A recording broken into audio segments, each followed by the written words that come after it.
Hey what's up guys, welcome back to my new video. आज के video अपन बात करने वाले हैं टायर के बारे में कि अभी मैक्सिमम बाइक्स में ट्यूबलेस टायर आते हैं, बट कुछ ऐसी बाइक्स हैं जिसमें ट्यूब टायर भी दिए जाते हैं। तो आपके दिमाग में क्वेश्चन तो आएगा कि अभी भी क्यों ट्यूब टायर आते हैं, बिकॉज उसके काफ़ी सारे अच्छे यूज़ तो है नहीं। ट्यूबलेस टायर ज़्यादा लोग प्रेफर करते हैं, बट उसके पीछे कुछ रीजंस हैं जिस वजह से ट्यूब वाले टायर अभी भी आ रहे हैं, या कुछ बाइक्स के साथ लाइक हिमालयन के साथ अभी भी आ रहा है। और भी कुछ बाइक्स हैं, रॉयल इनफील्ड की काफ़ी सारी बाइक्स हैं जिसमें ट्यूब वाले टायर आते हैं। तो उसके पीछे का रीज़न मैं आप लोग को बताऊंगा, प्लस अपना एक्सपीरियंस शेयर करूंगा। इसी से रिलेटेड कुछ है वो मैं आप लोग को बताऊंगा। सो प्लीज़ पूरा वीडियो देखिए, और अगर अच्छा लगे तो सब्सक्राइब ज़रूर कर लेना। सबसे पहले अपन बात कर लेते हैं कि जो ट्यूब और ट्यूबलेस टायर होते हैं उसमें हवा कैसे भरी जाती है। तो जो ट्यूबलेस टायर होते हैं उसमें जो अलॉय व्हील्स होते हैं और जो टायर रहता है उसके बीच में हवा रहती है। बट अगर हम ट्यूब की बात करें तो ट्यूब वाले में आप लोगों ने देखा ही होगा, पुरानी बाइक्स में ट्यूब रहता है जिसमें हवा भरी जाती है, देन उसके ऊपर से टायर का कवर रहता है। तो ये है एक नॉर्मल सी चीज़ कि इसमें इन दोनों के बीच में हवा रहती है, बट उसमें ट्यूब में हवा रहती है, जिसके वजह से बहुत सारे डिफरेंसेस क्रिएट होते हैं। वो मैं आप लोग को बताता हूँ।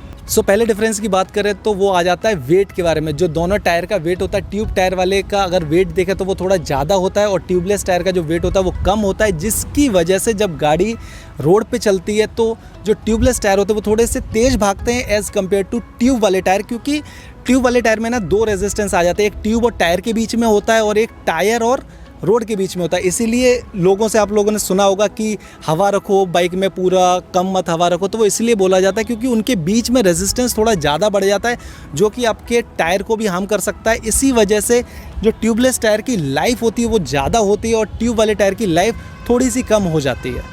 नेक्स्ट अगर हम स्टेबिलिटी की बात करें तो दोनों टायर अच्छे हैं, बट दोनों टायर अलग अलग टाइम पर अच्छे हैं। अगर हम हाईवे की बात करें तो जो ट्यूबलेस टायर होते हैं वो ज़्यादा अच्छे हैं, बट अगर हम ऑफ रोडिंग की बात करें तो अगर हम हिमालयन की बात करते हैं उसमें अभी भी ट्यूब वाले टायर आते हैं, और जो स्टेबिलिटी उसकी ऑफ रोडिंग की है वो वन ऑफ द बेस्ट है। अगर मैं बोलूँ ये बाइक मैं ऑफ रोडिंग में चलाऊँगा तो शायद मैं गिर भी जाऊँ, बट हिमालयन पे वो चांसेस बहुत कम हो जाते हैं। तो दोनों अपनी जगह अच्छे हैं, बट अलग अलग फील्ड में अच्छे हैं।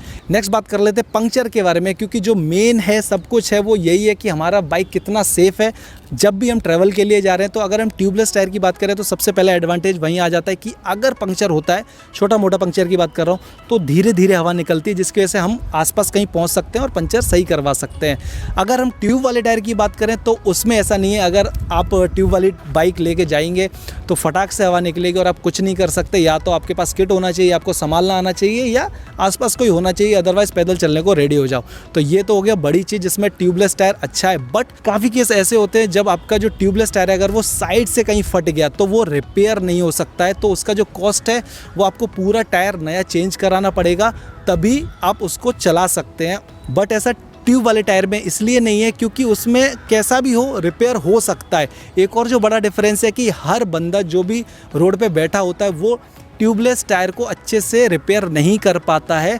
वहीं अगर हम ट्यूब वाले टायर की बात करें तो वो कोई भी बंदा कहीं भी हो आप सही करवा सकते हो। तो दोनों अच्छे हैं इस फील्ड में भी, बट हर जगह नहीं। अगर इसमें बड़ा डैमेज आता है तो आपको टायर पूरा चेंज कराना पड़ेगा और आपके पैसे बहुत ज़्यादा लगेंगे। बट ट्यूब वाले में ऐसा नहीं है, उसमें आप छोटे मोटे पैसा खर्च करके काम चला सकते हो। एक और जो बड़ा डिफरेंस जो आपकी बाइक के माइलेज पे इम्पैक्ट डालता है वो ये है कि जो भी बाइक ट्यूब वाली बाइक रहती है उनका माइलेज थोड़ा कम रहता है, ट्यूबलेस का ज़्यादा रहता है। अगर हम हिमालयन की बात करें तो उसका माइलेज आपको कम देखने को मिलेगा।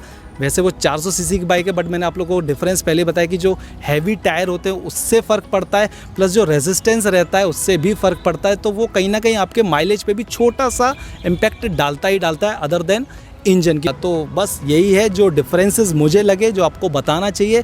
अभी मैं एक और स्टोरी शेयर करता हूँ। जब मैं ये बाइक ख़रीद रहा था तो उस टाइम मेरे पास ऑप्शन था हिमालयन ख़रीदने का भी, कि मैं वो बाइक भी लूँ क्योंकि मुझे ट्रैवलिंग करनी थी। बट सीन ऐसा हुआ क्योंकि मैंने भी देखा कि बाइक में ट्यूब वाले टायर हैं, तो मेरे को भी ये क्वेश्चन हमेशा था कि अगर मैं ट्रैवलिंग करूँगा तो फिर बाइक पंक्चर होगी तो मैं क्या करूँगा क्या नहीं करूँगा। जिस वजह से एक रीज़न ये है जिसके से मैंने वो बाइक नहीं ली। बट टाइम के साथ मेरे को समझ आया कि ऐसा नहीं है, टायर अच्छे होने चाहिए, और हिमालयन काफ़ी अच्छे टायर देता है वो मैं बता सकता हूँ। तो ये सब है जिसकी वजह से आप लोग को पता होना चाहिए कि बाइक के टायर में डिफरेंसेस क्या हैं। ऐसा नहीं है कि वो टायर ख़राब है या ये टायर ख़राब है, दोनों के अपनी अपनी जगह वैल्यू है। ये टायर अपनी जगह अच्छा काम कर रहा है, वो टायर अपनी जगह अच्छा काम कर रहा है। अगर हम बोले कि अगर नॉर्मल डे के हिसाब से अगर बाइक ख़रीदनी है तो आप ट्यूब वाला तो बिल्कुल मत लीजिए, बट अगर आपको करना ही है, ऑफ रोडिंग ज़्यादा से ज़्यादा करनी है, लेह लद्दाख जाना है जब मुझे कभी तो जाना है, तो बिल्कुल आप लोगों के लिए लेना बनता है अगर आप ट्यूब वाली बाइक लेते हैं other than tubeless.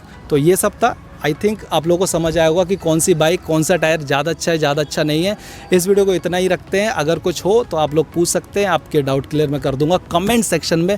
Please channel को सब्सक्राइब करें, लाइक करें इस वीडियो को अगर कुछ भी अच्छा लगा हो। मिलते हैं नेक्स्ट वीडियो में, तब तक के लिए